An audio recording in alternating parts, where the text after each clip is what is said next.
ಜ್ಞಾನಧ್ವನಿ ಕೇಳುಗರಿಗೆ ನಮಸ್ಕಾರ. ಈಗ ಪ್ರೊಫೆಸರ್ ಆರ್.ಕೆ. ಶ್ರೀಕಂಠ ಕುಮಾರಸ್ವಾಮಿ ಅವರ ಹೃದಯ ಸಂಪನ್ನತೆ.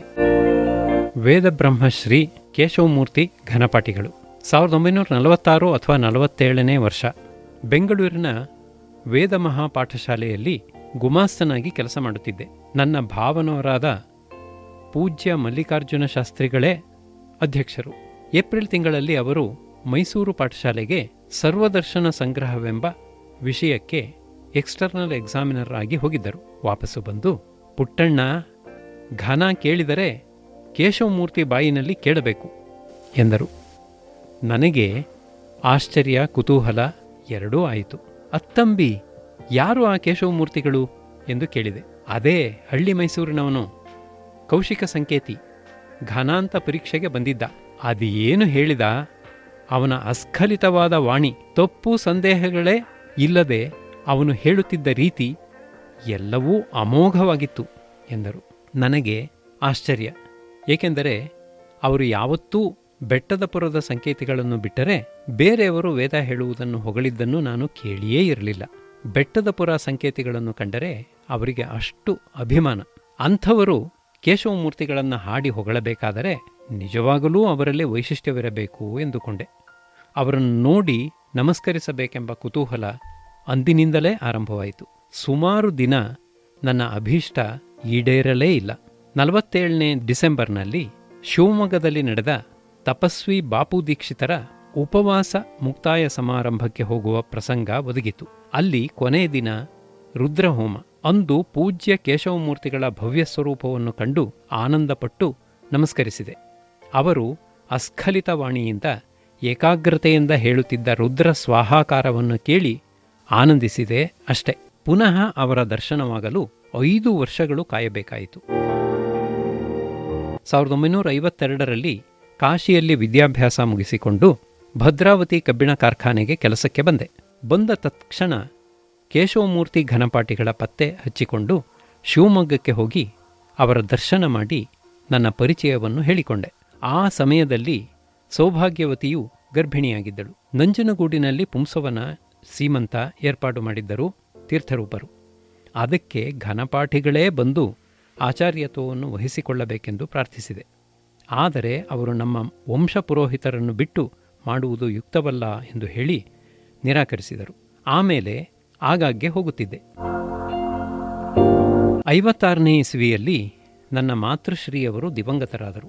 ಆಗ ಹೊಸಳ್ಳಿಯಿಂದ ವೇದಬ್ರಹ್ಮಶ್ರೀ ನಾರಾಯಣ ಶ್ರೋತಿಗಳನ್ನು ಕರ್ಮ ಮಾಡಿಸಲು ಅವರೇ ಏರ್ಪಾಡು ಮಾಡಿ ಕಳಿಸಿದ್ದರು. ಅವರೂ 2 ದಿನ ಬಂದು ಹೋದರು. ಅದೇ ಸಮಯದಲ್ಲಿ ಭದ್ರಾವತಿ ನ್ಯೂ ಕಾಲೋನಿ ರಾಮೇಶ್ವರ ಪ್ರತಿಷ್ಠಾ ಮಹೋತ್ಸವವು ಶ್ರೀ ಶ್ರೀ ಶ್ರೀಧರ ಸ್ವಾಮಿಗಳ ನೇತೃತ್ವದಲ್ಲಿ ನಡೆಯಿತು. ಪೂಜ್ಯ ಘನಪಾಠಿಗಳು ಅದರಲ್ಲಿ ಭಾಗವಹಿಸಲು ಬಂದಿದ್ದರು. 4-5 ದಿನಗಳು ನಮ್ಮ ಮನೆಯಲ್ಲಿಯೇ ಉಳಿದುಕೊಂಡಿದ್ದರು. ಆಗಲೇ ಅವರ ನಿಕಟ ಪರಿಚಯಕ್ಕೆ ಅವಕಾಶವಾಯಿತು.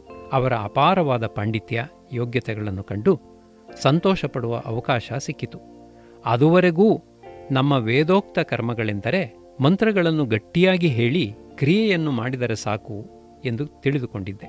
ಆದರೆ ಒಂದೊಂದು ಕ್ರಿಯೆಯ ಹಿಂದೆಯೂ ಒಂದು ಭಾವನೆ ಉಂಟು. ಆ ಭಾವನೆಯ ಅಭಿವ್ಯಕ್ತಿಯೇ ಕ್ರಿಯೆ ಎಂಬ ವ್ಯಾಪಾರ ಎನ್ನುವುದು ತಿಳಿದಿರಲಿಲ್ಲ. ಅವರಿಂದ ತಿಳಿದುಕೊಳ್ಳುವಂತಾಯಿತು. ತಾಯಿಯವರು ದಿವಂಗತರಾಗಿದ್ದುದರಿಂದ ತ್ರೈಪಕ್ಷಿಕ ಮುಗಿಯುವವರೆಗೂ ದೇವತಾರ್ಚನೆ ಬೇಡವೆಂದು ತೀರ್ಥರೂಪರು ಹೇಳಿದ್ದರಿಂದ ಮಾಡುತ್ತಿರಲಿಲ್ಲ. ಕೇಶವಮೂರ್ತಿ ಘನಪಾಠಿಗಳು ಮನೆಯಲ್ಲಿಯೇ ಇದ್ದುದರಿಂದ ಅವರು ಪೂಜೆ ಏಕೆ ನಿಲ್ಲಿಸಬೇಕು, ನಾನೇ ಮಾಡುತ್ತೇನೆ ಎಂದು ಹೇಳಿ ಮಾಡಿದರು. ಮಂಗಳಾರತಿ ಮಾಡುವಾಗ ಹಿರಣ್ಯಗರ್ಭ ಸಮತತಾಗ್ರೇ ಭೂತಸ್ಯ ಜಾತಃ ಪತಿರೇಕ ಆಸೀತ್ ಸದಾಧಾರ ಪೃಥಿವೀಂ ದ್ಯಾಮು ತೇಮಾಂ ಕಸ್ಮೈ ದೇವಾಯ ಹವಿಷಾ ವಿಧೇಮ. ತೈತ್ತರಿಯ ಸಂಹಿತೆ 4ನೇ ಕಾಂಡ 1ನೇ ಪ್ರಶ್ನೆ 8ನೇ ಅನುವಾಕ. ಈ ಮಂತ್ರವನ್ನು ಹೇಳಿಕೊಂಡು ಮಾಡಿದರು. ನಾನೇ ವೇದ ಪಾರಾಯಣ ಮಾಡುವಾಗ ಆ ಮಂತ್ರವನ್ನು ಸುಮಾರು ಬಾರಿ ಹೇಳಿದ್ದೇನೆ. ಆದರೆ ಅಂದು ಅವರು ಹೇಳಿದ ರೀತಿ, ಅವರ ಮುಖಭಾವ, ಮಂಗಳಾರತಿಯನ್ನು ಮಾಡಿದ ಶೈಲಿ ಎಲ್ಲವನ್ನೂ ನೋಡಿ ಆ ಮಂತ್ರಕ್ಕೆ ವಿಶಿಷ್ಟಾರ್ಥವಿದೆ ಎಂದು ಮನಗಂಡೆ. ನಿನ್ನಂಥವನನ್ನು ಬಿಟ್ಟು ಇನ್ಯಾವ ದೇವರಿಗೆ ನಾನು ಹವಿಸ್ಸು ಅರ್ಪಣೆ ಮಾಡಿ ನಮಸ್ಕರಿಸಲಿ ಎಂದು ಕೊನೆ ವಾಕ್ಯಕ್ಕೆ ಸ್ವಲ್ಪ ಅರ್ಥವಾಯಿತು. ಪೂಜೆ ಮುಗಿದ ಮೇಲೆ ಅವರನ್ನೇ ಕೂರಿಸಿಕೊಂಡು ಅದೇ ತರಹ ಇರುವ ಆ 8 ಮಂತ್ರಗಳಿಗೂ ಅರ್ಥವನ್ನು ಹೇಳಿಸಿದೆ. ಈ ರೀತಿ ಮಂತ್ರಾರ್ಥ ಮನಸ್ಸಿಗೆ ಬಂದರೆ ಭಾವನೆ ಉತ್ಪತ್ತಿಯಾಗುತ್ತದೆ.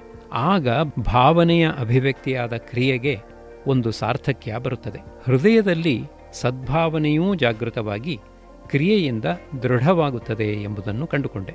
ಆಮೇಲೆ ಅವರು ಮಾಡುವ ಪೂಜೆ, ಹೋಮ ಎಲ್ಲದರಲ್ಲಿಯೂ ಭಾಗವಹಿಸಬೇಕು ಎಂಬ ಆಸೆ ಪ್ರಬಲವಾಗಿದ್ದರೂ ವೃತ್ತಿಯ ಪಾರತಂತ್ರ್ಯದಿಂದ ನನ್ನ ಆಸೆಯನ್ನು ಹತ್ತಿಕ್ಕಿ ಯಾವಾಗ ರಜೆ ಸಿಗುತ್ತದೆಯೋ ಆಗೆಲ್ಲ ಅವರ ಜೊತೆಯಲ್ಲಿರುತ್ತಿದ್ದೆ. ಭದ್ರಾವತಿಗೆ ಆಗಾಗ್ಗೆ ಬರುತ್ತಿದ್ದರು. ಮಾತೃಶ್ರೀಯವರ ಮೊದಲನೆಯ ಮಾಸಿಕದಿಂದ ಹಿಡಿದು 15 ಮಾಸಿಕಗಳನ್ನು ಅವರೇ ಬಂದು ಮಾಡಿಸುತ್ತಿದ್ದರು. ಶ್ಲೋಕಗಳು, ವಾಕ್ಯಗಳು, ಮಂತ್ರಗಳು ಅರ್ಥವಾದರೆ ನಮ್ಮ ಧ್ವನಿ ತಾನಾಗಿ ಆ ಭಾವನೆಗೆ ಹೊಂದಿಕೊಳ್ಳುವ ರೀತಿ, ಕ್ರಿಯೆಯಲ್ಲಿಯೂ ಆ ಭಾವನೆಗೆ ತಕ್ಕಂಥ ಮೃದುತ್ವ ಯಾವ ರೀತಿ ಬರುತ್ತದೆಂಬುದನ್ನು ತೋರಿಸಿಕೊಟ್ಟ ಮಹನೀಯರು ಅವರು. ಆಮೇಲೆ ಪ್ರತಿ ವರ್ಷ ನಾನು ನನ್ನ ಶಿಷ್ಯರನ್ನು ಸೇರಿಸಿಕೊಂಡು ಮಾಡುತ್ತಿದ್ದ ರುದ್ರಹೋಮಕ್ಕೆ ಬರುತ್ತಿದ್ದರು. ದೇವಸ್ಥಾನದಲ್ಲಿ ನಡೆಯುವ ರುದ್ರಹೋಮ, ಚಂಡಿ ಹೋಮಗಳಿಗೆ ಬರುತ್ತಿದ್ದರು. ಅವರ ಜೊತೆಯಲ್ಲಿ ವೇದಮಂತ್ರಗಳನ್ನು ಹೇಳುವುದೇ ಒಂದು ಸುಯೋಗ. ಅವರ ಕಂಚಿನಂತಹ ಶಾರೀರ, ಸ್ಪಷ್ಟವಾದ ಉಚ್ಚಾರಣೆ, ಅಕ್ಷರಲಯ ಇವೆಲ್ಲವೂ ಅನ್ಯಾದೃಶ. ಚಂಡಿ ಹೋಮದಲ್ಲಿ ಸಪ್ತಶತಿಯ 700 ಶ್ಲೋಕಗಳನ್ನೂ ಸ್ವಾಹಾಕಾರ ಸಮೇತವಾಗಿ ವಾಚೋವಿಧೇಯವಾಗಿ ಹೇಳುತ್ತಿದ್ದರು. ಅವರ ಜೊತೆಯಲ್ಲಿ ಸಪ್ತಶತೀ ಶ್ಲೋಕಗಳನ್ನು ಹೇಳಬೇಕೆಂದು ನನಗೆ ಆಸೆ. ಆದರೆ ಉಪದೇಶವಾಗದೆ ಹೇಳಬಾರದೆಂದು ಯಾರೋ ಭಯಪಡಿಸಿದ್ದರು. ಆಮೇಲೆ ಅವರನ್ನೇ ಕೇಳಿದೆ, ಅದಕ್ಕೇನಂತೆ?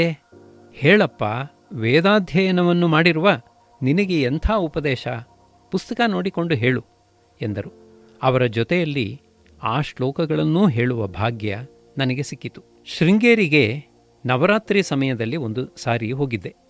ಅಂದು ಅಲ್ಲಿ ಶತಚಂಡೀ ಹೋಮ. ಅಲ್ಲಿಯ ಪಾಠಶಾಲೆಯ ಅಧ್ಯಕ್ಷರಾದ ವಿದ್ವಾನ್ ಶಂಕರನಾರಾಯಣ ಜೋಯಿಸರೇ ಪ್ರಧಾನಾಚಾರ್ಯರು. ಬೇರೆ 10 ಜನ ವಿದ್ವಾಂಸರು ಕುಳಿತು ಹೋಮ ಮಾಡುತ್ತಿದ್ದರು. ಎಲ್ಲರೂ ಪುಸ್ತಕ ಇಟ್ಟುಕೊಂಡೇ ಹೇಳುತ್ತಿದ್ದಾರೆ. ಒಂದು ಅಧ್ಯಾಯ ಮುಗಿಯಿತು. ಜೋಯಿಸರು ಹೋಮ ನಿಲ್ಲಿಸಿ ನನ್ನ ಕಡೆ ತಿರುಗಿ, ಕುಮಾರಸ್ವಾಮಿಗಳೇ, ನೀವು ಕೇಶವಮೂರ್ತಿ ಘನಪಾಠಿಗಳು ಮಾಡುವ ಹೋಮದಲ್ಲಿ ಜೊತೆಯಲ್ಲಿ ಇದ್ದಂಥವರು. ಅವರು ಮಾಡುವುದನ್ನು ನೋಡಿದ ಮೇಲೆ ಈ ಹೋಮ ನಿಮಗೆ ಸಪ್ಪೆಯಾಗಿ ಕಾಣಬಹುದು. ಅವರಿಗೆ ನಿಜವಾಗಿಯೂ ದೇವಿ ಒಲಿದಿದ್ದಾಳೆ. ಅಷ್ಟು ಶ್ಲೋಕಗಳನ್ನು ವಾಚೋವಿಧೇಯವಾಗಿ ಸ್ವಾಹಾಕಾರದೊಡನೆ ತಪ್ಪಿಲ್ಲದೆ ಹೇಳುವ ಸಾಮರ್ಥ್ಯ ಅವರೊಬ್ಬರಿಗೇ ಇರುವುದು. ಅವರು ಮಾಡಿದ ಹೋಮದಲ್ಲಿ ಭಾಗವಹಿಸಿದ ನಿಮಗೆ ಇದೇನು ಮಹಾ ಎಂದು ಹೃದಯಪೂರ್ವಕವಾಗಿ ಹೇಳಿ ಅವರನ್ನು ಸ್ಮರಿಸಿಕೊಂಡರು. ಅವರು ಹೇಳಿದ್ದು ಅಕ್ಷರಶಃ ನಿಜ. ನಾನೂ ಸುಮಾರು ಹೋಮಗಳಿಗೆ ಅವರ ಜೊತೆಯಲ್ಲಿದ್ದೆ. ಎಲ್ಲಾದರೂ ಶ್ಲೋಕ ಹಿಂದು ಮುಂದಾದ್ದನ್ನು ನಾನು ನೋಡಲೇ ಇಲ್ಲ. ಇನ್ನೂ ಪುಸ್ತಕ ಹಿಡಿದುಕೊಂಡು ನಾವು ಏಕಾಗ್ರತೆ ಇಲ್ಲದೆ ತಪ್ಪುತ್ತಿದ್ದೆವು. ಆದರೆ ಅವರು ತಪ್ಪಿದ್ದನ್ನು ಕಾಣಲೇ ಇಲ್ಲ. ಅದು ದೈವಾನುಗ್ರಹ. ನ್ಯೂ ಕಾಲೋನಿ ದೇವಸ್ಥಾನದಲ್ಲಿ ಆಗಾಗ್ಗೆ ಯಾವುದಾದರೂ ಹೋಮ ನಡೆಯುತ್ತಲೇ ಇತ್ತು. ಅವರೇ ಮಾಡುತ್ತಿದ್ದರು. ನಮ್ಮ ಕಾರ್ಖಾನೆಯಲ್ಲಿ ಅತ್ಯಂತ ಯೋಗ್ಯರಾದ ದಕ್ಷ ಕೆಲಸಗಾರರಾದ ವಲ್ಲಿಶಾಯಿ ಎಂಬುವರು ಡ್ರಾಯಿಂಗ್ ಮತ್ತು ಡಿಸೈನ್ ಸೆಕ್ಷನ್ನಿಗೆ ಸೂಪರಿಂಟೆಂಡೆಂಟ್ ಆಗಿದ್ದರು. ಅವರು ಪ್ರತಿ ಹೋಮಕ್ಕೂ ಬರುತ್ತಿದ್ದರು. ಪ್ರತಿ ಸಾರಿಯೂ ಕುಮಾರಸ್ವಾಮಿ, ನಮ್ಮ ಕಾರ್ಖಾನೆಯ ಎಲ್ಲ ಇಂಜಿನಿಯರ್ಗಳನ್ನೂ ಘನಪಾಠಿಗಳು ಮಾಡುವ ಹೋಮಕ್ಕೆ ಕರೆತಂದು ಕೂರಿಸಬೇಕು. ಆಗ ಅವರಿಗೆ ಡೆಡಿಕೇಶನ್ ಅಂದರೇನು, ಇನ್ವಾಲ್ವ್ಮೆಂಟ್ ಎಂದರೇನು, ಶ್ರದ್ಧೆ ಎಂದರೇನು ಎಂಬುದು ತಿಳಿದೀತು. ಘನಪಾಠಿಗಳು ಆಚಮನದಿಂದ ಹಿಡಿದು ಪೂರ್ಣಾಹುತಿಯವರೆಗೂ ಮಾಡುವ ರೀತಿ ನೋಡಿದರೆ ಒಂದೊಂದು ಸಣ್ಣ ಕಾರ್ಯದಲ್ಲಿಯೂ ಕೂಡ ತಾದಾತ್ಮ್ಯ ಹೇಗಿರಬೇಕು, ಶ್ರದ್ಧೆ ಹೇಗಿರಬೇಕು, ಅದರಲ್ಲಿಯೇ ಏಕಾಗ್ರತೆ ಹೇಗಿರಬೇಕು ಎಂಬುದನ್ನು ಅವರು ಮಾಡುವುದನ್ನು ನೋಡಿ ತಿಳಿದುಕೊಳ್ಳಬಹುದು. ಆ ಗುಣಗಳಲ್ಲಿ 10ನೇ ಒಂದು ಭಾಗ ನಮ್ಮ ಇಂಜಿನಿಯರ್ಗಳಿಗಿದ್ದರೆ ನಮ್ಮ ಕಾರ್ಖಾನೆಯಲ್ಲಿ ಚಿನ್ನದ ಹೊಳೆ ಹರಿಸಬಹುದು ಎನ್ನುತ್ತಿದ್ದರು. 1960ನೇ ಇಸ್ವಿ ಮಾರ್ಚ್ ತಿಂಗಳು ನಂಜನಗೂಡಿನಲ್ಲಿ ಮಾನ್ಯ ಚಂದ್ರಶೇಖರಯ್ಯನವರು ತೇರಾಕೋಟಿ ರಾಮತಾರಕ ಜಪ ಹೋಮಾದಿಗಳನ್ನು ಏರ್ಪಡಿಸಿದ್ದರು. ತದಂಗವಾಗಿ ಕೃಷ್ಣ ಯಜುರ್ವೇದ ಸಂಹಿತಾ ಹೋಮವನ್ನು ಏರ್ಪಡಿಸಿದ್ದರು. ಅದಕ್ಕೆ ಪೂಜ್ಯ ಕೇಶವಮೂರ್ತಿ ಘನಪಾಠಿಗಳೇ ಆಚಾರ್ಯರು. ನನಗೆ ಬಹಳ ಉತ್ಸಾಹ. ಅವರ ಜೊತೆಯಲ್ಲಿ ವೇದಮಂತ್ರಗಳನ್ನು ಪೂರ್ತಿ ಹೇಳುವ ಅವಕಾಶ. ಕೃಷ್ಣ ಯಜುರ್ವೇದ ಮಂತ್ರಗಳಿಗೆ ಹೋಮ ನಡೆದಿರುವುದು ಬಹಳ ಅಪರೂಪ. ಇಲ್ಲವೇ ಇಲ್ಲ ಎಂದು ಹೇಳಬಹುದು. ಮಾಡಬಹುದೇ ಇಲ್ಲವೇ ಎಂದು ದೊಡ್ಡ ಜಿಜ್ಞಾಸೆಯಾಗಿ ಕೊನೆಗೆ ಘನಪಾಠಿಗಳು ಖಂಡಿತ ಮಾಡಬಹುದು ಎಂದು ಪ್ರಮಾಣಬದ್ಧವಾಗಿ ನಿರೂಪಿಸಿದರು. ಅನೇಕ ವಿದ್ವಾಂಸರು ಒಪ್ಪಲಿಲ್ಲ. ಜೊತೆಗೆ ಮಂತ್ರಗಳ ವಿಭಾಗ ಕೃಷ್ಣ ಯಜುರ್ವೇದದಲ್ಲಿ ಸ್ವಲ್ಪ ಕಷ್ಟವೂ ಹೌದು. ಅದರಲ್ಲಿ ಸಂಹಿತೆಯಲ್ಲಿ ಮಂತ್ರಗಳು, ಬ್ರಾಹ್ಮಣದಲ್ಲಿ ಮಂತ್ರಗಳು, ಆರಣ್ಯಕದಲ್ಲಿ ಮಂತ್ರಗಳು, ಅನುಷಂಗ ಇದ್ದ ಕಡೆ ಹೋಮಕ್ಕೆ ಅನುಷಂಗ ಹೇಳಬೇಕು, ಪ್ರತೀಕ ಇದ್ದ ಕಡೆ ಬಿಡಿಸಿ ಪೂರ್ತಿ ಮಂತ್ರ ಹೇಳಬೇಕು. ಇಲ್ಲೆಲ್ಲ ಸ್ವಲ್ಪ ಕಷ್ಟಗಳಿವೆ. ಸರಿಯಾಗಿ ಮಂತ್ರ ವಿಭಾಗ ಮಾಡಲು ಬರಬೇಕಾದರೆ ಭಾಷಾಜ್ಞಾನ, ಶ್ರೌತಜ್ಞಾನಗಳು ಅವಶ್ಯ. ಅವುಗಳನ್ನೆಲ್ಲ ಆಮೂಲಾಗ್ರವಾಗಿ ಪರಿಶೀಲಿಸಿ ಪ್ರಾಜ್ಞರ ಸಲಹೆಯನ್ನು ತೆಗೆದುಕೊಂಡು ಸುಮಾರು 6 ತಿಂಗಳು ಶ್ರಮಪಟ್ಟು ಮಂತ್ರ ವಿಭಾಗಗಳನ್ನು ಪೂರ್ಣವಾಗಿ ಸಿದ್ಧಪಡಿಸಿಕೊಂಡರು. ನಾನೂ ಆಗಾಗ್ಗೆ ಅದರಲ್ಲಿ ಅವರಿಗೆ ಸಹಾಯ ಮಾಡಿದೆ. ಕೊನೆಗೆ ದಿನ ಹತ್ತಿರ ಬಂತು. ಕಾಂಡಾನುಕ್ರಮಣಿಕೆಯಲ್ಲಿ ಹೋಮ.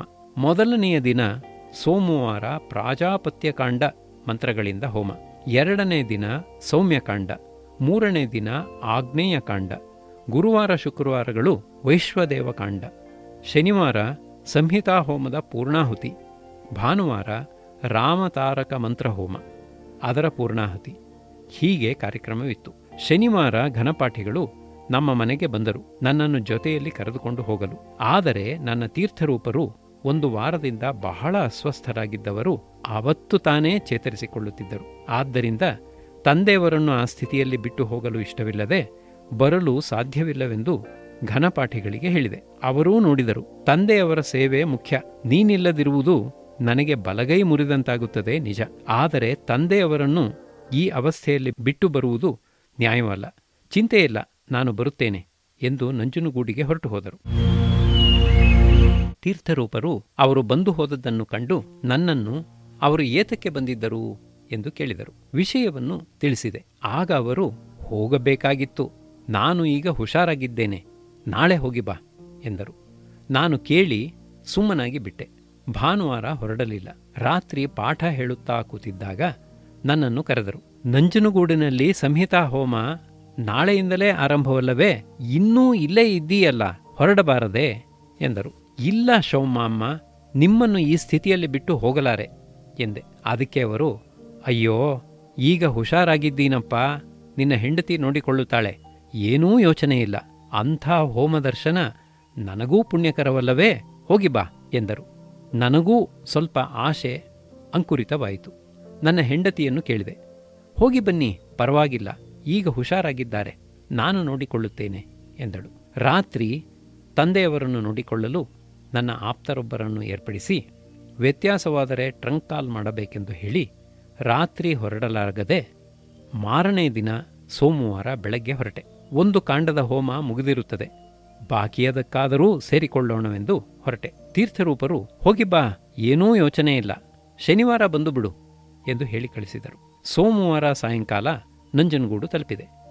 ಎಲ್ಲರೂ ನನ್ನನ್ನು ಕೇಳುವವರೇ. ವಿಷಯವನ್ನು ತಿಳಿಸಿದೆ.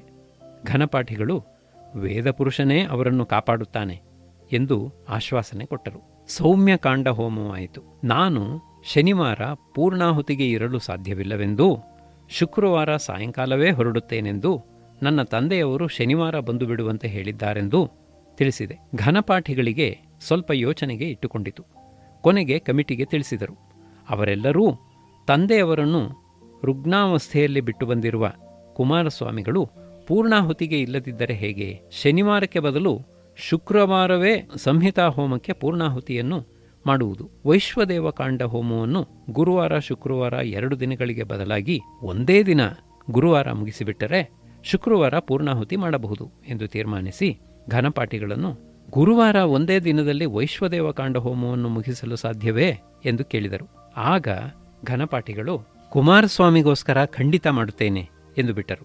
ನನಗೋಸ್ಕರ ಪೂರ್ಣಾಹುತಿಯನ್ನು 1 ದಿನ ಹಿಂದಕ್ಕೆ ಹಾಕಿ ವೈಶ್ವದೇವ ಕಾಂಡ ಹೋಮ ಪೂರ್ತಿ ಗುರುವಾರ ನಡೆಯುತ್ತದೆಂದು ಪ್ರಕಟಣೆ ಮಾಡಿಬಿಟ್ಟರು. ಬುಧವಾರ ಆಗ್ನೇಯ ಕಾಂಡ ಹೋಮವೂ ಮುಗಿಯಿತು. ಗುರುವಾರ ವೈಶ್ವದೇವ ಕಾಂಡ ಹೋಮ. ನನಗೆ ಯೋಚನೆ, ಏಕೆಂದರೆ ಕಾಂಡ ಬಹಳ ದೊಡ್ಡದು, ವಿಪರೀತ ಮಂತ್ರಗಳು, ಒಂದೇ ದಿನದಲ್ಲಿ ಮಾಡುತ್ತೇನೆಂದು ಒಪ್ಪಿಕೊಂಡು ಬಿಟ್ಟಿದ್ದಾರಲ್ಲ ಎಂಬ ಚಿಂತೆ ಕಾಡುತ್ತಿತ್ತು.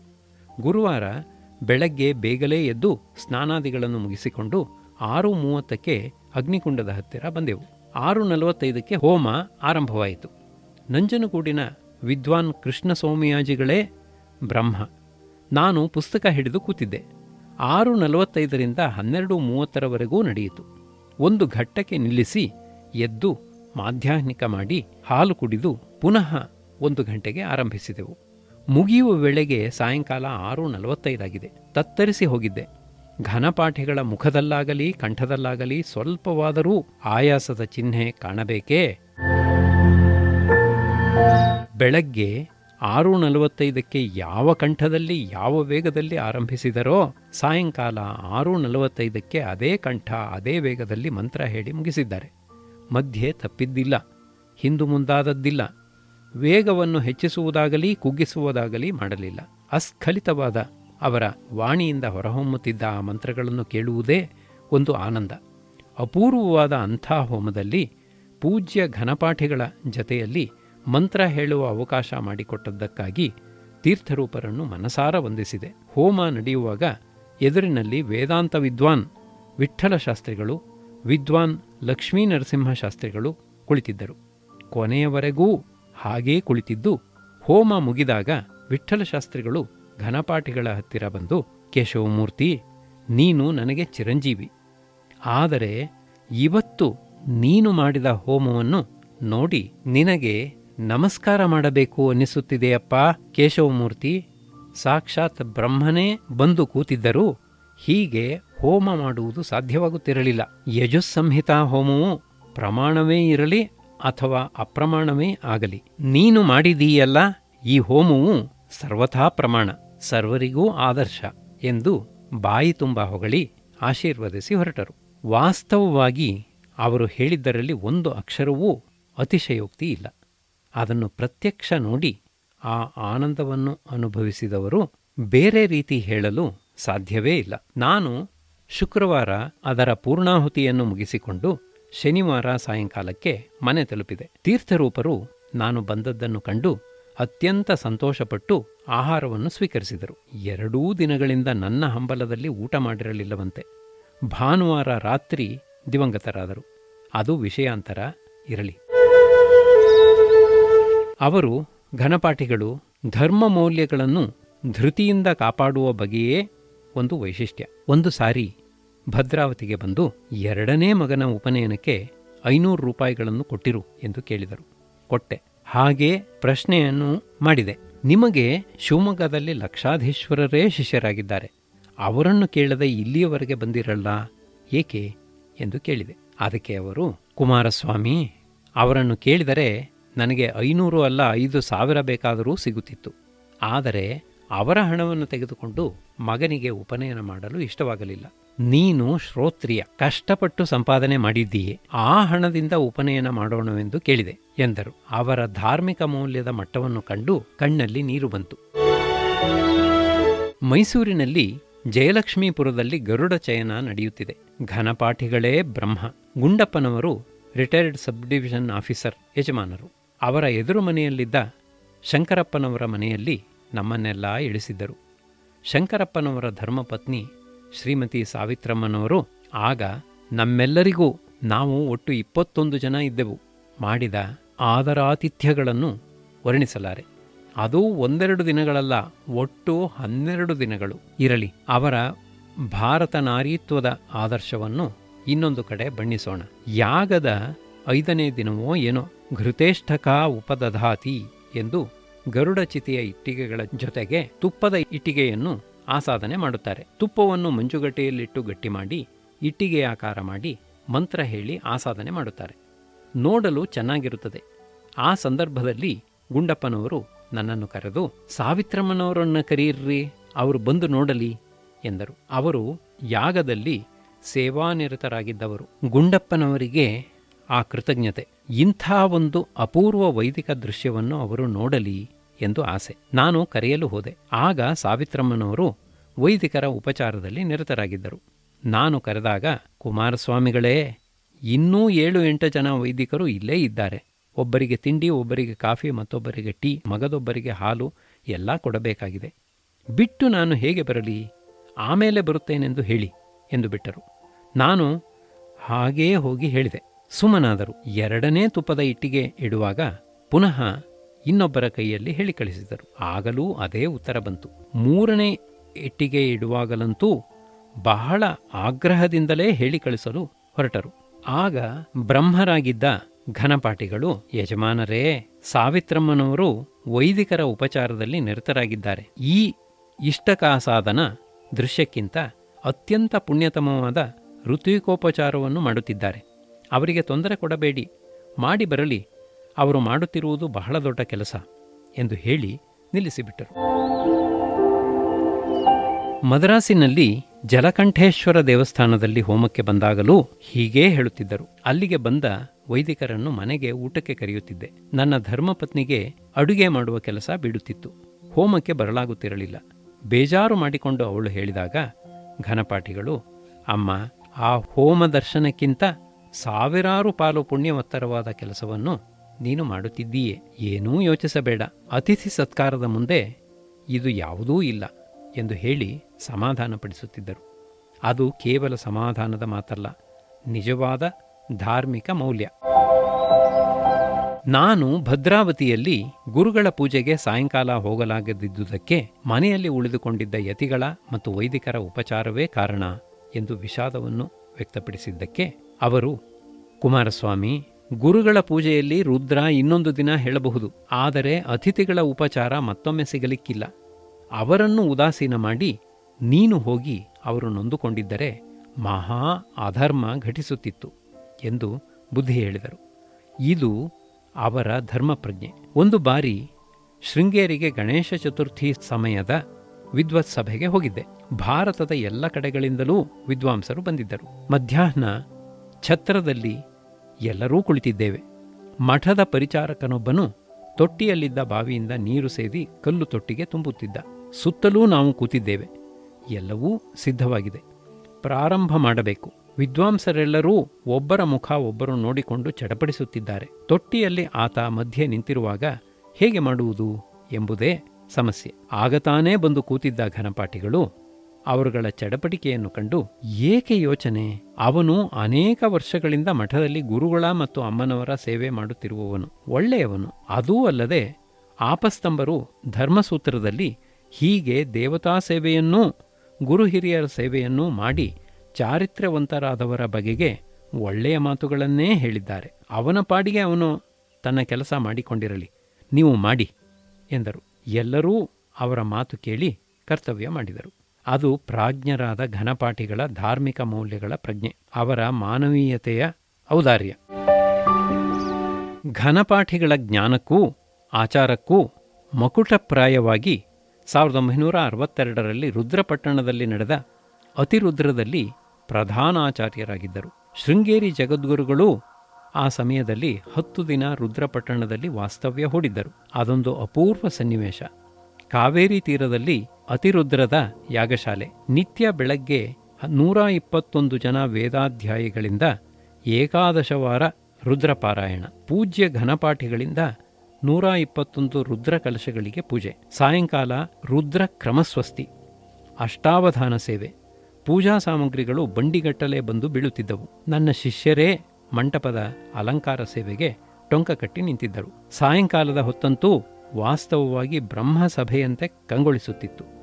ಚಳಿಗೋಸ್ಕರ ಶಾಲುಗಳನ್ನು ಹೊದ್ದು ಕುಳಿತಿರುವ 100 ಜನ ಅಧ್ಯಾಪಕರಿಂದ ಹೊರಹೊಮ್ಮುತ್ತಿರುವ ಗಂಭೀರವಾದ ವೇದಧ್ವನಿ, ನಿಶ್ಶಬ್ದವಾದ ಪರಿಸರ, ಜುಳುಜುಳು ಹರಿಯುತ್ತಿರುವ ಕಾವೇರಿಯ ಸಪ್ಪಳವನ್ನು ಬಿಟ್ಟರೆ ವೇದ ತರಂಗಗಳ ಧ್ವನಿಯೇ ಶಬ್ದ. ಮಂಟಪದ ಎಲ್ಲೆಡೆಯಲ್ಲಿಯೂ ಸುಗಂಧಪೂರಿತವಾದ ಹೂಗಳು, ಊದಬತ್ತಿಗಳು, ಅಲಂಕೃತವಾದ ವೇದಿಕೆಯ ಮೇಲೆ ಇನ್ನೂ ಚೆನ್ನಾಗಿ ಅಲಂಕೃತವಾದ ಕಲಶಗಳು, ಮುಖ್ಯಸ್ಥಾನದಲ್ಲಿ ಕುಳಿತ ಪೂಜ್ಯ ಕೇಶವಮೂರ್ತಿ ಘನಪಾಠಿಗಳು. ಬ್ರಹ್ಮಲೋಕದಲ್ಲಿಯ ಸಭೆಯನ್ನಂತೂ ನಾವು ಕಂಡಿಲ್ಲ. ಪುರಾಣಗಳಲ್ಲಿ ವರ್ಣನೆಯನ್ನು ಕೇಳಿದ್ದೇವೆ. ಅದರ ಪ್ರತಿರೂಪವೋ ಎಂಬಂತಿದ್ದ ಆ ಸಭೆಯನ್ನು ನೋಡಿಯೇ ಆನಂದಿಸಬೇಕಾಗಿತ್ತು. 120 ಜನ ಹೇಳುತ್ತಿದ್ದರೂ ಒಂದೇ ಕಂಠದಿಂದ ಬರುತ್ತಿದ್ದ ಆ ರುದ್ರಕ್ರಮದ ಶ್ರವಣಾನಂದವನ್ನು ಅನುಭವಿಸಬೇಕೇ ಹೊರತು ವರ್ಣಿಸಲು ಅಸಾಧ್ಯ. ಹೀಗೆಯೇ 10 ದಿನಗಳೂ ನಡೆಯಿತು ಎಂಬುದು ಮತ್ತೂ ವಿಶೇಷ. ಕೊನೆಯ ದಿನ ರುದ್ರ ಸ್ವಾಹಾಕಾರ. 11 ಕುಂಡಗಳಲ್ಲಿ ಹೋಮ. ಪ್ರಧಾನ ಕುಂಡದಲ್ಲಿ ಪೂಜ್ಯ ಘನಪಾಠಿಗಳ ಆಚಾರ್ಯತ್ವ. ಪಾಲ್ಘಾಟಿನ 10 ಕಡೆ ಅತಿರುದ್ರಗಳನ್ನು ನಡೆಸಿದ್ದ ಮಹಾಪ್ರವೀಣ ಮಯೂರನಾಥ ವಾದ್ಯಾರ್ ಪ್ರಧಾನ ಬ್ರಹ್ಮ. ಬೇಗ ಮುಗಿಸಬೇಕೆಂಬ ಇಚ್ಛೆಯಿಂದ ಬೆಳಗ್ಗೆ 6:30ಕ್ಕೆಲ್ಲ ಕಾರ್ಯಕ್ರಮ ಆರಂಭವಾಯಿತು.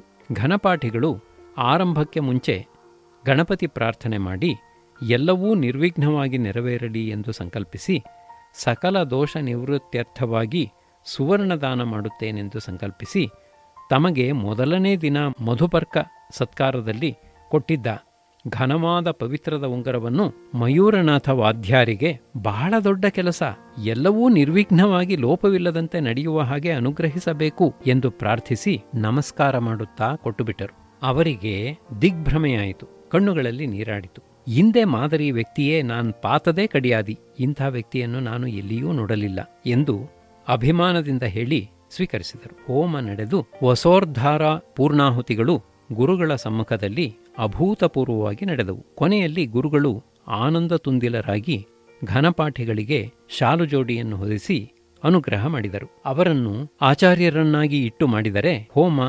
ಸಾರ್ಥಕವಾಗುತ್ತದೆಂದು ನಾನು ಹಠ ಹಿಡಿದು ಮಾಡಿದ್ದಕ್ಕೆ ನನ್ನ ಶ್ರಮ ಸಾರ್ಥಕವಾಯಿತೆಂದು ಕೃತಾರ್ಥತೆಯಿಂದ ಆನಂದ ಬಾಷ್ಪಗಳಿಂದ ಘನಪಾಠಿಗಳ ಪೂಜ್ಯ ಪಾದಗಳಿಗೆ ಅಭಿಷೇಕ ಮಾಡಿದೆ. ಅದೊಂದು ಅವಿಸ್ಮರಣೀಯವಾದ ಪ್ರಾತಸ್ಮರಣೀಯವಾದ ವೈದಿಕ ಸಮಾರಂಭ. ಪುನಃ ಅಂಥ ಅಪೂರ್ವ ಸಮಾರಂಭವನ್ನು ನಾನು ನೋಡಲಿಲ್ಲ, ನೋಡಲೂ ಆರೆ. ಆ ಹೋಮದಲ್ಲಿ ಘನಪಾಠಿಗಳಿಗೆ ಪ್ರಧಾನಾಚಾರ್ಯರೆಂದು ಒಂದು ದೊಡ್ಡ ಬೆಳ್ಳಿ ಕೊಡವನ್ನು ಕೊಟ್ಟರು. ಆಗಲೇ ಅವರು, ಕುಮಾರಸ್ವಾಮಿ, ಇದನ್ನಿಟ್ಟುಕೊಂಡು ನಾನೇನು ಮಾಡಲಿ ಎಂದರು. ಕೆಲವು ದಿನಗಳು ಕಳೆದ ಮೇಲೆ ಶಿವಮೊಗ್ಗಕ್ಕೆ ಭೀಮೇಶ್ವರ ದೇವಸ್ಥಾನಕ್ಕೆ ಹೋದಾಗ ನೋಡಿದರೆ ಅಲ್ಲಿ ಈಶ್ವರನ ಸಮ್ಮುಖದಲ್ಲಿ ಕಲಶವಾಗಿ ಆ ಕೊಡ ಇದೆ. ಆಶ್ಚರ್ಯವಾಯಿತು. ಘನಪಾಠಿಗಳನ್ನು ಕೇಳಿದೆ, ಕುಮಾರಸ್ವಾಮಿ, ಆ ಕೊಡ ಇಟ್ಟುಕೊಂಡು ನಾನೇನು ಮಾಡಲಿ? ಆ ದೇವಸ್ಥಾನದಲ್ಲಿ ಅನೇಕ ವರ್ಷಗಳು ವೇದ ಪಾಠ ಹೇಳಿದೆ. ಈಶ್ವರಾನುಗ್ರಹದಿಂದ ನಾನು ಚೆನ್ನಾಗಿದ್ದೇನೆ. ಆ ಈಶ್ವರ ಸೇವೆಗೆ ವಿನಿಯೋಗವಾಗಲಿ ಎಂದು ಕೊಟ್ಟುಬಿಟ್ಟೆ ಎಂದು ಹೇಳಿದರು. ಅವರ ಔದಾರ್ಯ, ಕೊಡುಗೈ ಸ್ವಭಾವಗಳನ್ನು ಅರಿತಿದ್ದ ನನಗೆ ಆಶ್ಚರ್ಯವೇನೂ ಆಗಲಿಲ್ಲ. ಅವರ ಮನೆಯಲ್ಲಿ ನಡೆಯುತ್ತಿದ್ದ ಅತಿಥಿ ಸತ್ಕಾರ ಕೋಟ್ಯಧೀಶ್ವರರ ಮನೆಯಲ್ಲಿಯೂ ನಡೆಯಲು ಸಾಧ್ಯವಿಲ್ಲ. ವೈಶ್ವದೇವ ಕಾಲಕ್ಕೆ ಯಾರಾದರೂ ಅತಿಥಿಗಳು ಇದ್ದೇ ಇರುತ್ತಿದ್ದರು. ನಾನೇ ಎಷ್ಟೋ ಭಾನುವಾರಗಳು ವೈಶ್ವದೇವಾನ್ನವನ್ನು ಸ್ವೀಕರಿಸಬೇಕೆಂಬ ಆಸೆಯಿಂದ ಅವರ ಮನೆಗೆ ಹೋಗುತ್ತಿದ್ದೆ. ಎಷ್ಟೋ ದಿನ ನಾನು ಹೋಗುವ ಸಮಯಕ್ಕೆ ಸರಿಯಾಗಿ ಕೈಯಲ್ಲಿ ಪಂಚಪಾತ್ರೆ, ಅಕ್ಷತೆ, ಬಟ್ಟಲನ್ನು ಹಿಡಿದುಕೊಂಡು ಅತಿಥಿ ನಿರೀಕ್ಷಣೆ ಮಾಡುತ್ತಾ ನಿಂತಿರುತ್ತಿದ್ದರು. ಆ ದೃಶ್ಯವೇ ರಮ್ಯವಾದದ್ದು. ನನ್ನನ್ನು ರಸ್ತೆಯಲ್ಲಿ ಕಂಡ ತಕ್ಷಣ ವಾ ವಾ, ಸಮಯತಕ್ಕಿ ಸರಿಯಾ ಒಂದ್ರಾಂಡ ಎಂದು ಹೃದಯಪೂರ್ವಕವಾದ ಅವರ ಸಂತೋಷವನ್ನು ವ್ಯಕ್ತಪಡಿಸುತ್ತಿದ್ದ ರೀತಿಯನ್ನು ನಾನು ಎಂದೆಂದಿಗೂ ಮರೆಯಲಾರೆ. ಹೋದ ತಕ್ಷಣ ನನಗೆ ಕಾಲಿಗೆ ನೀರು ಕೊಟ್ಟು ಅಕ್ಷತೆ ಪೂಜೆ ಮಾಡಿ ಒಳಕ್ಕೆ ಕರೆದುಕೊಂಡು ಹೋಗುತ್ತಿದ್ದರು. ಅವರ ಜೊತೆಗೆ ಅವರ ಧರ್ಮಪತ್ನಿಯವರೂ ತೋರಿಸುತ್ತಿದ್ದ ಆದರೋಪಚಾರಗಳು ಅನ್ಯಾದೃಶ. ವಿಶೇಷವೆಂದರೆ ಘನಪಾಠಿಗಳು ಮನೆಯಲ್ಲಿ ಇಲ್ಲದಿದ್ದಾಗ್ಯೂ ಬಂದ ಅತಿಥಿಗಳಿಗೆ ಮಾತೃಶ್ರೀಯವರು ಮಾಡುತ್ತಿದ್ದ ಉಪಚಾರದಲ್ಲಿ ಸ್ವಲ್ಪವೂ ಕಡಿಮೆಯಾಗುತ್ತಿರಲಿಲ್ಲ. ಪ್ರತ್ಯುತ ಇನ್ನೂ ವಿಶೇಷವಾಗಿಯೇ ನಡೆಯುತ್ತಿತ್ತು. ಅದೇ ಅವರ ದಾಂಪತ್ಯದಲ್ಲಿ ಇದ್ದ ಅನ್ಯೋನ್ಯತೆ. ಒಂದು ಸಾರಿ 4 ಜನ ಆಂಧ್ರ ಘನಪಾಠಿಗಳು ಭದ್ರಾವತಿಗೆ ಫ್ಯಾಕ್ಟರಿ ನೋಡಬೇಕೆಂದು ಬಂದವರು ನಮ್ಮ ಮನೆಗೇ ಬಂದರು.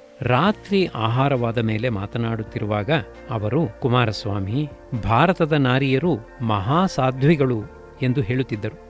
ಅದನ್ನು ನಾವು ಕಣ್ಣಾರೆ ನಿನ್ನೆ ರಾತ್ರಿ ಘನಪಾಠಿಗಳ ಮನೆಯಲ್ಲಿ ಕಂಡೆವು ಎಂದು ಹೇಳಿದರು. ನನಗೆ ಕುತೂಹಲವಾಗಿ ಏನಾಯಿತೆಂದು ಕೇಳಿದೆ. ಅದಕ್ಕೆ ಅವರು, ನಾವು ನಿನ್ನೆ ಶೃಂಗೇರಿಯಿಂದ ರಾತ್ರಿ 10 ಗಂಟೆಗೆ ಬಂದೆವು. ಶೃಂಗೇರಿಯಲ್ಲಿ ಯಾರೋ ನಮಗೆ ಕೇಶವಮೂರ್ತಿ ಘನಪಾಠಿಗಳ ಮನೆಗೆ ಹೋದರೆ ಎಲ್ಲ ಅನುಕೂಲವಾಗುತ್ತದೆ ಎಂದು ಹೇಳಿ ಅವರ ಮನೆಯ ವಿಳಾಸವನ್ನು ಕೊಟ್ಟರು. ಹುಡುಕಿಕೊಂಡು ಹೋದೆವು. ಅವರ ಮನೆ ಬಾಗಿಲಿಗೆ ಹೋದಾಗ ರಾತ್ರಿ 10 ಗಂಟೆ.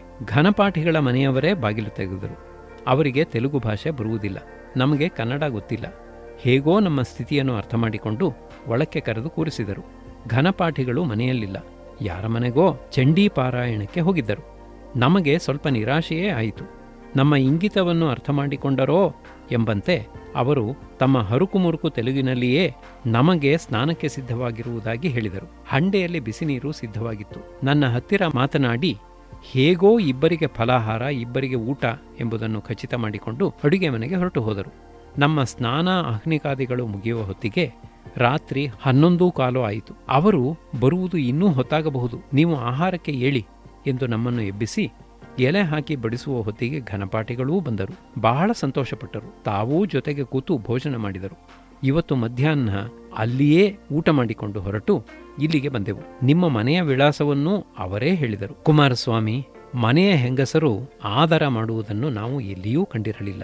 ನಮ್ಮ ದೇಶದಲ್ಲಿ ಅಷ್ಟೊತ್ತಿನಲ್ಲಿ ಯಾರ ಮನೆಗಾದರೂ ಹೋದರೆ ಎವ್ವರೋ ದೊಂಗುಲು, ಯಾರೋ ಕಳ್ಳರು ಎಂದು ಹೇಳಿ ಮುಖದ ಮೇಲೆ ರಾಚಿದಂತೆ ಬಾಗಿಲು ಹಾಕಿಬಿಡುತ್ತಿದ್ದರು. ಹಾಗಿಲ್ಲದೆ ಭಾಷೆ ಗೊತ್ತಿಲ್ಲದೆ ನಮ್ಮಂಥ ತಿಳಿಯದ ವ್ಯಕ್ತಿಗಳಿಗೆ ಆತಿಥ್ಯ ಮಾಡುವುದು ಎಂದರೆ ಅದು ಅತ್ಯಂತ ವಿಶೇಷವಾದ ಸಂಗತಿ. ಭಾರತೀಯ ನಾರೀತ್ವದ ಪ್ರತೀಕವನ್ನು ಅವರಲ್ಲಿ ಕಂಡೆವು. ಈಗಲೂ ಇಲ್ಲಿ ಕೂತು ನಮಸ್ಕರಿಸುತ್ತೇವೆ. ನಾವು ಘನ ಹೇಳಬಹುದು, ಸಂಸ್ಕೃತ ಮಾತನಾಡಬಹುದು. ಆದರೆ ಅವರ ಆ ಉತ್ತಮ ಸಂಸ್ಕೃತಿಯನ್ನು ಹೊಂದುವುದು, ಪಾಲಿಸುವುದು ಬಹು ಕಷ್ಟ ಸಾಧ್ಯ ಎಂದು ಮುಕ್ತ ಕಂಠದಿಂದ ಮಾತೃಶ್ರೀಯವರನ್ನು ಹೊಗಳಿದ್ದನ್ನು ಕೇಳಿ ಪರಮಾನಂದಪಟ್ಟೆ. ನಾನು ನನ್ನ ಹೆಂಡತಿ ಯಾವತ್ತೂ ಅವರ ಮನೆಗೆ ಹೋದರೂ ನಮಗೆ ಅವರ ಆದರಾತಿಥ್ಯ ಇದ್ದೇ ಇರುತ್ತಿತ್ತು. ಹಾಗೆ ನೋಡಿದರೆ ಅವರು ಸದಾ ಯಾವುದಾದರೂ ವ್ಯಾಧಿಯಿಂದ ಪೀಡಿತರೇ ಆಗಿರುತ್ತಿದ್ದರು. ಆದರೆ ಒಂದು ದಿವಸವಾದರೂ, ಒಂದು ಕ್ಷಣವಾದರೂ ಅತಿಥಿಗಳ ಎದುರಿಗೆ ತಮ್ಮ ನೋವನ್ನು ತೋರಿಸಿಕೊಂಡವರಲ್ಲ. ನಾನು ಮದ್ರಾಸಿಗೆ ಹೋದ ಮೇಲೆ ಒಂದು ಸಾರಿ ಭದ್ರಾವತಿಗೆ ಬಂದಿದ್ದೆ. ಅಲ್ಲಿಂದ ಜೋಗ್ಗೆ ಹೋಗಿ ಹಾಗೆಯೇ ಅಮ್ಮನವರ ದರ್ಶನಕ್ಕೆ, ಗುರುಗಳ ದರ್ಶನಕ್ಕೆ ಶೃಂಗೇರಿಗೆ ಹೋಗಬೇಕೆಂದು ನಿಶ್ಚಯಿಸಿದ್ದೆ. ಶೃಂಗೇರಿಗೆ ಹೋಗುತ್ತೇನೆಂದ ಕೂಡಲೇ ನನಗೆ ಅತ್ಯಂತ ಅಭಿಮಾನಾಸ್ಪದರಾದಂಥ ಶಿಷ್ಯರೂ 3-4 ಜನ ಸಂಸಾರ ಸಮೇತರಾಗಿ ನನ್ನ ಜೊತೆಯಲ್ಲಿ ಹೊರಟರು. ದಾರಿಯಲ್ಲಿ ಶಿವಮೊಗ್ಗದಲ್ಲಿ ಘನಪಾಠಿಗಳ ಮನೆಯಲ್ಲಿ ಇಳಿದು ಸುಧಾರಿಸಿಕೊಂಡು ಬಸ್ ಹಿಡಿದು ಜೋಗಿಗೆ ಹೋದವು. ಅಲ್ಲಿಂದ ಹಾಗೇ ಶೃಂಗೇರಿಗೆ ಹೋಗಬೇಕೆಂದು ನಮ್ಮ ಪ್ಲಾನ್. ಘನಪಾಠಿಗಳು ಹೇಳಿದರು, ಜೋಗ್ನಿಂದ ಶೃಂಗೇರಿಗೆ ಹೋಗಬೇಕಾದರೆ ಶಿವಮೊಗ್ಗಕ್ಕೆ ಬಂದೇ ಹೋಗಬೇಕು, ಇಲ್ಲಿ ಬಂದು ಆಮೇಲೆ ಹೋಗಬಾರದೆ? ನಾನು ಇಲ್ಲ, ಜೋಗ್ನಿಂದ ಸೀದಾ ಹೊರಟು ಹೋಗುತ್ತೇವೆ ಎಂದು ಹೇಳಿಬಿಟ್ಟೆ. ಅವರು ಸ್ವಲ್ಪ ಬೇಜಾರು ಮಾಡಿಕೊಂಡು ಬಂದು ಹೋಗಿದ್ದರೆ ಸಂತೋಷವಾಗುತ್ತಿತ್ತು ಎಂದರು. ನನಗೆ ನಾವಷ್ಟು ಜನವೂ ಮಕ್ಕಳೂ ಸೇರಿ ಸುಮಾರು 18 ಜನ ಬಂದುಬಿಟ್ಟರೆ ಮಾತೃಶ್ರೀಯವರಿಗೆ ಬಹಳ ತೊಂದರೆಯಾಗುತ್ತದೆಂಬ ಭೀತಿ. ಆದ್ದರಿಂದ ಅವರ ಮಾತನ್ನು ಕೇಳಲೇ ಇಲ್ಲ. ಜೋಗ್ಗೆ ಹೊರಟು ಹೋದೆವು. ಅಲ್ಲಿ ವಿಚಾರಿಸಿದರೆ ಅಲ್ಲಿಂದ ಶೃಂಗೇರಿಗೆ ಸೀದಾ ಹೋಗಲು ಸಾಧ್ಯವಿಲ್ಲವೆಂದು, ಸಾಗರದಲ್ಲಿಯೋ ಶಿವಮೊಗ್ಗದಲ್ಲಿಯೋ ಇಳಿದು ಬೇರೆ ಬಸ್ ಹಿಡಿಯಬೇಕೆಂದು ಗೊತ್ತಾಯಿತು. ಸಾಗರದಲ್ಲಿಳಿದು ಹೊಟ್ಟೆಗಿಲ್ಲದೆ ಸಾಯಂಕಾಲ ಶೃಂಗೇರಿಗೆ ಹೋಗುವುದಕ್ಕಿಂತ ಶಿವಮೊಗ್ಗದಲ್ಲಿಳಿದು ಘನಪಾಠಿಗಳ ಮನೆಯಲ್ಲಿ ಊಟ ಮಾಡಿಕೊಂಡು ಹೋಗುವುದು ಲೇಸು ಎಂದು ನಿಶ್ಚಯಿಸಿದೆವು. ಬೆಳಗಿನ ಜಾವ 5:30 ಬಸ್ಸಿಗೆ ಜೋಗನ್ನು ಬಿಟ್ಟರೆ ಶಿವಮೊಗ್ಗಕ್ಕೆ 8:00 ಹೋಗುತ್ತಿತ್ತು. 11 ಗಂಟೆಗೆ ಶೃಂಗೇರಿ ಬಸ್ ಹಿಡಿದು 3 ಗಂಟೆಗೆ ಶೃಂಗೇರಿಗೆ ಹೋಗಬಹುದಾಗಿತ್ತು. ಆದರೆ ಘನಪಾಠಿಗಳಿಗೆ ತಿಳಿಸದೆ ನಾವಿಷ್ಟು ಜನವೂ ಅವರ ಮನೆಗೆ ಆಕ್ರಮಣ ಮಾಡುವುದು ಸರಿಯಲ್ಲವೆಂದು ಘನಪಾಠಿಗಳಿಗೆ ಯಾವ ರೀತಿಯಲ್ಲಾದರೂ ಸಮಾಚಾರ ತಿಳಿಸಬೇಕೆಂದು ನನ್ನ ಶಿಷ್ಯ KEBಯಲ್ಲಿರುವ ಸೋಮಶೇಖರ ನಾವು ಹೊರಡುವ ಹಿಂದಿನ ದಿನ ರಾತ್ರಿ ಬಹಳ ಪ್ರಯತ್ನಪಟ್ಟ. ಕೊನೆಗೆ ಶಿವಮೊಗ್ಗದಲ್ಲಿ ತಮ್ಮ ಆಫೀಸಿಗೆ ಹೇಳಿ ಅಲ್ಲಿಯವರು ಯಾರಾದರೂ ಘನಪಾಠಿಗಳಿಗೆ ಮೆಸೇಜ್ ಕೊಡಬೇಕೆಂದು ಏರ್ಪಡಿಸಿದ. ಬೆಳಗ್ಗೆ ಬಸ್ ಹಿಡಿದು ಹೊರಟೆವು. 8 ಗಂಟೆಗೆಲ್ಲ ಶಿವಮೊಗ್ಗ ತಲುಪಿದೆವು. 8:15 ವೇಳೆಗೆ ಘನಪಾಠಿಗಳ ಮನೆಗೆ ಹೋದೆವು. ಅವರು ಆಗತಾನೇ ಪೂಜೆ ಮುಗಿಸಿಕೊಂಡು ಹೊರಕ್ಕೆ ಬಂದರು. ನಾನು ಗೇಟ್ ತೆಗೆದು ಒಳಗೆ ಕಾಲಿಡುತ್ತಿದ್ದೆ. ಅವರನ್ನು ನೋಡುತ್ತಿದ್ದ ಹಾಗೆ ನಾನು ಪುನರಾಯಾನ್ ಮಹಾಕಪಿಹಿ, ಮಹಾಕಪಿಯು ಪುನಃ ಬಂದಿದೆ ಎಂಬ ಹನುಮಂತ ರಾಮನಿಗೆ ಹೇಳಿದ ವಾಕ್ಯವನ್ನು ಹೇಳಿದೆ. ತತ್ಕ್ಷಣ ಅವರು ರಾಘವಸ್ಯ ಪ್ರಿಯಮಾಖ್ಯಾತುಂ, ರಾಮನಿಗೆ ಪ್ರಿಯವಾದದ್ದನ್ನು ಹೇಳಲು ಎಂದು ನಾನು ಪುನಃ ಬಂದದ್ದಕ್ಕೆ ತಮಗಾದ ಸಂತೋಷವನ್ನು ಸೂಚಿಸುತ್ತಾ ಹೇಳಿದರು. ಅಂದಿನ ಅವರ ಮುಖದ ಸಂತೋಷ, ಆನಂದದ ಕಳೆಯನ್ನು ನಾನು ಎಂದೆಂದಿಗೂ ಮರೆಯಲಾರೆ. ಅವರ ವಿಶ್ವಾಸಾಭಿಮಾನಗಳನ್ನು ಕಂಡು ಹೃದಯ ಉಕ್ಕಿ ಬಂತು. ಕಣ್ಣುಗಳಲ್ಲಿ ನೀರು ತುಂಬಿಕೊಂಡವು. ಅವರ ಪಾದಗಳನ್ನು ಹಿಡಿದು ನಮಸ್ಕರಿಸಿದೆ. ಕುಮಾರಸ್ವಾಮಿ, ಹಾಗೇ ಶೃಂಗೇರಿಗೆ ಎಲ್ಲಿ ಹೊರಟು ಹೋಗುತ್ತೀಯೋ ಎಂದು ಯೋಚಿಸಿದ್ದೆ. ಆದರೆ ದೇವರು ಹೇಗೋ ನಿನ್ನನ್ನು ಪುನಃ ಇಲ್ಲಿಗೆ ಬರಮಾಡಿದ, ಬಹಳ ಸಂತೋಷ ಎಂದು ಎಲ್ಲರನ್ನೂ ಒಳಕ್ಕೆ ಕರೆದುಕೊಂಡು ಹೋದರು. ನಾವು 10:00 ಊಟ ಮುಗಿಸಬೇಕಿತ್ತು. ಆಗಲೇ ಮಾತೃಶ್ರೀಯವರು ಅಡುಗೆಗೆ ಏರ್ಪಾಡು ಮಾಡುತ್ತಿದ್ದರು. ಕೇಳಿದರೆ ಹಿಂದಿನ ರಾತ್ರಿ ಅವರಿಗೆ ಸಮಾಚಾರ ಕೂಡ ಬಂದಿಲ್ಲ. ದಿಢೀರ್ ಎಂದು ಬಂದಿಳಿದಿದ್ದೇವೆ. ಸ್ವಲ್ಪ ಹೊತ್ತಿನಲ್ಲಿಯೇ ಮಕ್ಕಳಿಗೆ, ಹುಡುಗರಿಗೆ ಏನಾದರೂ ತಿಂಡಿ ಮಾಡುತ್ತೇನೆಂದು ಹೊರಟರು. ನಾನೇ ಬೇಡ, ಅವರೂ 10:00 ಊಟ ಮಾಡುತ್ತಾರೆ, ತಿಂಡಿ ಏಕೆ? ಅವರು ಇಲ್ಲ, ಹುಡುಗರು ತಿಂಡಿ ಬೇಕು, ಮಾಡುತ್ತೇನೆ ಎಂದರು. ನಾನು ಸ್ವಲ್ಪ ಆಗ್ರಹದಿಂದಲೇ ಸುಮ್ಮನೆ ಶ್ರಮ ತಗೋಬೇಡಿ, ತಿಂಡಿ ಬೇಡ ಎಂದೆ. ಅದಕ್ಕೆ ಅವರು ಸ್ವಲ್ಪ ಹುಸಿಕೋಪದಿಂದಲೇ, ಉಂಗಳಕ್ಕಿ ಪಶ್ಯಾಡೆ ಸ್ವಭಾವೋ ಗೊತ್ತಿಲ್ಲ, ಸ್ವಸ್ಮ ಇರಂಗೋ ನಾ ಪಾತ್ಕೋಣಿ, ನಿಮಗೆ ಮಕ್ಕಳ ಸ್ವಭಾವ ಗೊತ್ತಿಲ್ಲ, ನೀವು ಸುಮ್ಮನಿರಿ, ನಾನು ನೋಡಿಕೊಳ್ಳುತ್ತೇನೆ ಎಂದು ಬಿಟ್ಟರು. 10 ನಿಮಿಷದಲ್ಲಿ ಹುಡುಗರಿಗೆಲ್ಲ ಅವಲಕ್ಕಿ ಒಗ್ಗರಣೆ ಹಾಕಿಕೊಟ್ಟರು. ಹುಡುಗರು ಚೆನ್ನಾಗಿ ತಿಂದರು. 10:15ಗೆ ಊಟವನ್ನೂ ಮಾಡಿದರು. 11ಕ್ಕೆಲ್ಲ ಬಸ್ ಸ್ಟ್ಯಾಂಡಿಗೆ ಹೋದೆವು. 18 ಜನಗಳ ನಮ್ಮ ಸೈನ್ಯಕ್ಕೆ ಅವರು ಅಷ್ಟು ಬೇಗ ಮಾಡಿದ ಆದರೋಪಚಾರಗಳನ್ನು ಕಂಡು ಮೂಕನಾದೆ. ಅವರ 10ರಷ್ಟು 100ರಷ್ಟು ಸಂಪಾದನೆ ಮಾಡುವ ನಾವು ಅವರ ಅತಿಥಿ ಸತ್ಕಾರದ ವೈಭವದಲ್ಲಿ 100ನೆಯ 1 ಭಾಗವನ್ನಾದರೂ ಮಾಡುತ್ತಿದ್ದೇವೆಯೇ ಎಂದು ಯೋಚಿಸಿದರೆ ಯೋಚನೆ ಮಾಡುತ್ತಲೇ ಇರಬೇಕಾಗುತ್ತದೆ. ಇಂಥ ದಂಪತಿಗಳ ಸಹವಾಸ, ನಿಕಟ ಸಹವಾಸ ನನಗೆ ಸುಮಾರು 35 ವರ್ಷಗಳ ಕಾಲ ಲಭಿಸಿದ್ದು ನನ್ನ ಪರಮ ಸುಕೃತವೇ ಸರಿ. ಇವತ್ತು ನಾನೇನಾದರೂ ಒಂದು ಪೂಜೆಯನ್ನಾಗಲಿ ಹೋಮವನ್ನಾಗಲಿ ಮಾಡಿ ನನಗೆ, ಯಜಮಾನಿಗೆ, ಇತರರಿಗೆ ಮಾನಸಿಕವಾಗಿ ಸಂತೋಷವಾಗಿದೆ ಎಂದರೆ ಅದಕ್ಕೆ ಅವರೇ ಕಾರಣ ಪುರುಷರು. ಸಾವಿರಾರು ಜನ ಅವರಿಗಿಂತ ವಿದ್ಯಾವಂತರಾದ ವೈದಿಕರ ಮಧ್ಯೆ ಕೋಹಿನೂರು ವಜ್ರದಂತೆ ಶೋಭಿಸುತ್ತಿದ್ದರೆ ಅದಕ್ಕೆ ಅವರ ಆತ್ಮಗುಣಗಳೇ ಕಾರಣ. ಹೇಗೋ ದೇವರು ಅವರಿಗೆ ವಿದ್ಯೆ, ಅದಕ್ಕೆ ಸರಿಹೊಂದಿದ ಆತ್ಮಗುಣ ಎರಡನ್ನೂ ಮೇಳೈಸಿಕೊಟ್ಟಿದ್ದ. ಸಾಮಾನ್ಯವಾಗಿ ಎರಡೂ ಒಟ್ಟಿಗೆ ಸೇರುವುದಿಲ್ಲ. ಪ್ರೊಫೆಸರ್ ಹಿರಿಯಣ್ಣನವರು ಹೇಳುವಂತೆ, knowledge which does not influence practical conduct is N empty accomplishment. Conduct which is not rooted in deep and complete knowledge is blind striving. ಮನುಷ್ಯನ ನಡೆನುಡಿಗಳ ಮೇಲೆ ಪ್ರಭಾವ ಬೀರದಿರುವ ಜ್ಞಾನವು ಶುದ್ಧವಾಗಿ ದಂಡ. ಹಾಗೆಯೇ ಸಂಪೂರ್ಣ ಜ್ಞಾನವೇ ಇಲ್ಲದೆ ಮಾಡುವಂಥ ನಡೆನುಡಿಗಳು ಕುರುಡು ಕುರುಡಾಗಿ ಮಾಡಿದಂತೆ. ಇವೆರಡು ಉದಾಹರಣೆಗಳನ್ನೂ ಇವತ್ತು ನಮ್ಮ ಸಮಾಜದಲ್ಲಿ ನೋಡಬಹುದು. ಆದರೆ ಪೂಜ್ಯ ಘನಪಾಠಿಗಳು, he was a unique example of an individual in who practical conduct was very much influenced by his knowledge and whatever he did practice was preceded by complete knowledge of what he was doing. ಜ್ಞಾನವನ್ನು ಯಾವ ರೀತಿ ನಿಜ ಜೀವನದಲ್ಲಿ ಅಳವಡಿಸಿಕೊಳ್ಳಬೇಕು ಎನ್ನುವುದಕ್ಕೂ, ಕರ್ಮಾದಿಗಳನ್ನು ಮಾಡುವಾಗ ಯಾವ ರೀತಿ ಅವುಗಳ ಸಂಪೂರ್ಣ ಜ್ಞಾನವನ್ನು ಪಡೆದು ಮಾಡಬೇಕು ಎನ್ನುವುದಕ್ಕೂ ಅವರು ಪ್ರತ್ಯಕ್ಷ ಉದಾಹರಣೆಯಾಗಿದ್ದರು. ಅಂಥವರು ನಿಜವಾಗಲೂ ಪ್ರಾತಸ್ಮರಣೀಯರು. ಕೇವಲ ಪ್ರಾತಸ್ಮರಣೀಯರಲ್ಲ, ನನಗಂತೂ ಅಹೋರಾತ್ರ ಸ್ಮರಣೀಯರು. ಅವರ ಚರಣಾರವಿಂದಗಳಲ್ಲಿ ಪುನಃ ಪುನಃ ನಮಸ್ಕರಿಸುತ್ತೇನೆ.